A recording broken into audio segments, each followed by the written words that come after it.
Welcome to Education in Focus. I'm your host, Eliana Kernodle. Mary in the Library may not have the same recognition as Moms for Liberty, but parents in the Facebook group and other state-focused online communities have the same goal in mind: getting sexually explicit books out of school libraries and away from kids. Joining me to dig into this is Chalkboard News editor Brennan Clary. Brennan, tell us about this group and the others like it and what they do.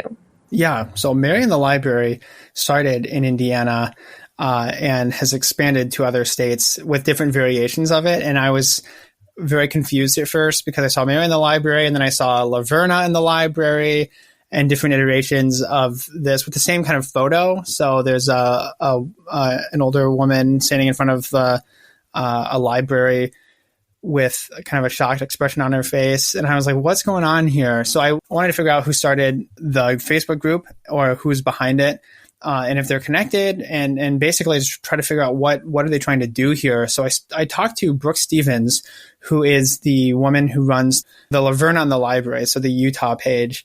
And she basically said that this is a grassroots effort. So she kind of copied the Mary in the Library page over to Utah and then made a national Facebook group to share posts around. And essentially it's a coalition of parents who are independently working to try to show what is on school library bookshelves and what's inside of those books. So it's a group of parents who have been very vocal and who are continuing to work to try to show school board members, others in the community, this is what's inside our school library. So that's in a nutshell, that's what the Mary in the Library Facebook group does. And it has sort of that mimetic, like internet culture of like, let's take something and then run with it, sort of aspect to it, which I think is very interesting to see, like these grassroots organizations kind of taking the mantle and then going their own way with it. And Stevens is also the founder of ratedbooks.org, which is sort of a more activist-focused version of booklooks.org, which, if you're familiar with some of these debates over content moderation, that's a very valuable resource for parents who are interested in learning what's inside books that might be in their school library or just might be in a book that they want to read or have their children read. And it basically rates them on a scale of 1 to 5. I think it was 1 to 5 or 0 to 5. It rates them on a scale, and basically 5 would have like a lot of explicit content and be extremely maybe graphic in some scenes or in many scenes, right? And then 4 would be I think NC-17 is sort of the definition that they use, like rated R, and 3 would be somewhere PG-13 to R. So some of these different kinds of thematic elements, but maybe not like for adults only.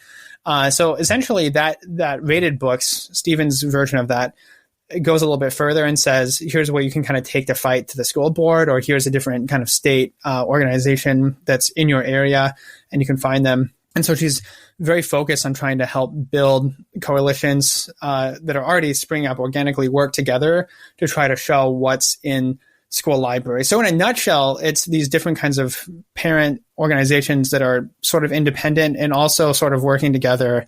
And it's very organic and it's very grassroots and it's online, but sharing different, advice or different information about what books are where. And with the surprising amount of codified resources. So I was directed to Stevens was showing me, here's a spreadsheet that we have for, the state of Michigan, for example. Like, here's where we found it in these different libraries, and maps too of here's where you can find these books that are rated 4 or 5 on that book look scale in different school libraries around the state. So it's a very interesting like grassroots effort to try to show what's going on inside school libraries. And you mentioned that they're, sharing pictures, trying to share what content is actually in there, but part of the point is a lot of this content is explicit. So are there any kind of limitations on these pages? That's a great question, and something that came up. Stevens said, we wanted to have a age restriction. So the national focused group called Mary in the Library USA, that's rated to 18 and older. So you have to be an adult in order to see that content, because if not, she's worried that minors might be able to see that.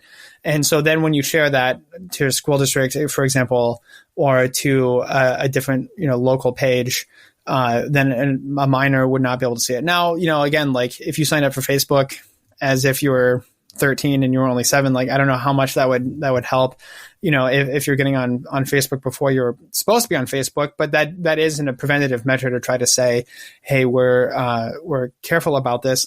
And another thing that Stevens mentioned is she doesn't want to have to post those kinds of images, but that's kind of what gets the attention. So that's something that she alluded to, was that sort of difficulty of, I want to show what's going on in the school library. I don't want to post, these explicit photos from a book that has the images in them, or like has the drawing.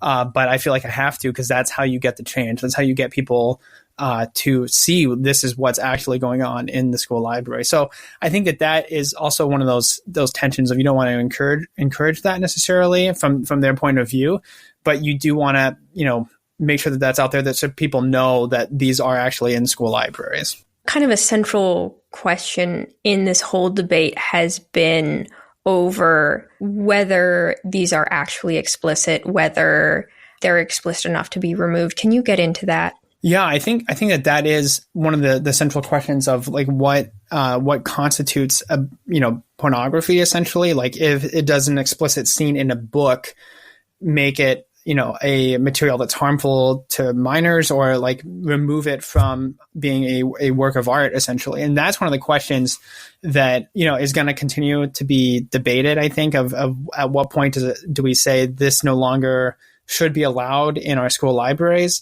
But I think that there's also the broader question of, we have some bad faith arguments, I think, going on, and maybe on both sides too, of saying like, okay, this is in some school libraries, but maybe it's not in most school libraries. Maybe it's only in a couple, and maybe it's being, currently looked at or reviewed.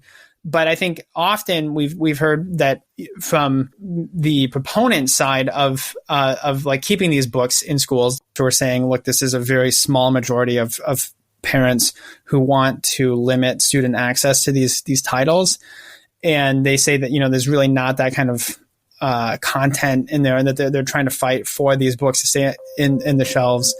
And in the case of even some school districts, when the parental organizations would show, hey, we found this title here, it has this kind of content in it, then Stevens told me school districts have even pulled that book from the shelves temporarily to make them look bad. And so like that's an interesting anecdote of showing like, okay, there's maybe some bad faith arguments going on here around the debate. And it's very, amped up in terms of its emotional and pathos driven sort of reasoning there. Like, there's a lot of emotions baked into a lot of these discussions. Well, Brendan, thank you for your insights on this story. Listeners can keep up with this story and more at chalkboardnews.com.